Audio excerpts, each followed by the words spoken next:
চাঁদ দেখা সাপেক্ষে আগামী ২৮ ফেব্রুয়ারি থেকে সৌদি আরবে রমজান শুরু হতে পারে। রমজান মাসে প্রতিদিন সূর্যোদয় থেকে সূর্যাস্ত পর্যন্ত সব ধরনের পানাহার থেকে বিরত থাকতে হয় মুসলমানদের।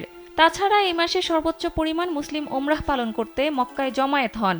এই পবিত্র রমজান মাসকে ঘিরে অনেক প্রতিষ্ঠান ও অনেকে ব্যক্তিগত উদ্যোগে রোজাদারদের জন্য মদিনার মসজিদে নববীতে ইফতার সরবরাহ করে থাকেন। এর প্রেক্ষিতে পবিত্র রমজান মাসকে সামনে রেখে ইফতারের নতুন নিয়ম বেঁধে দিয়েছে মসজিদটির রক্ষণাবেক্ষণের দায়িত্বে থাকা কর্তৃপক্ষ। নতুন নিয়মে বলা হয়েছে, ইফতারের মৌলিক মেনুর সঙ্গে শুধু ২টি আইটেম যুক্ত করতে পারবেন ইফতার সরবরাহকারীরা।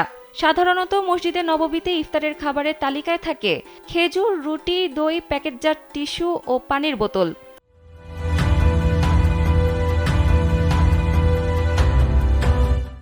তবে মসজিদ কর্তৃপক্ষ তাদের বেঁধে দেওয়া নিয়মে বলেছে, যারা ইফতার সরবরাহ করবে তারা চাইলে বাদাম, কাপকেক, পাই, কুকি এবং মাংস, পুদিনা শাক দিয়ে ঠাসা সেদ্ধ খেজুর দিতে পারেন।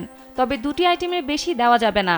এছাড়া ইফতার সরবরাহ করতে হবে অনুমোদিত ক্যাটারিং কোম্পানির মাধ্যমে এবং যারা রোজাদারদের সেবা প্রদান করবে তাদের তথ্য ওয়েবসাইটে সার্বক্ষণিক আপডেট করতে হবে।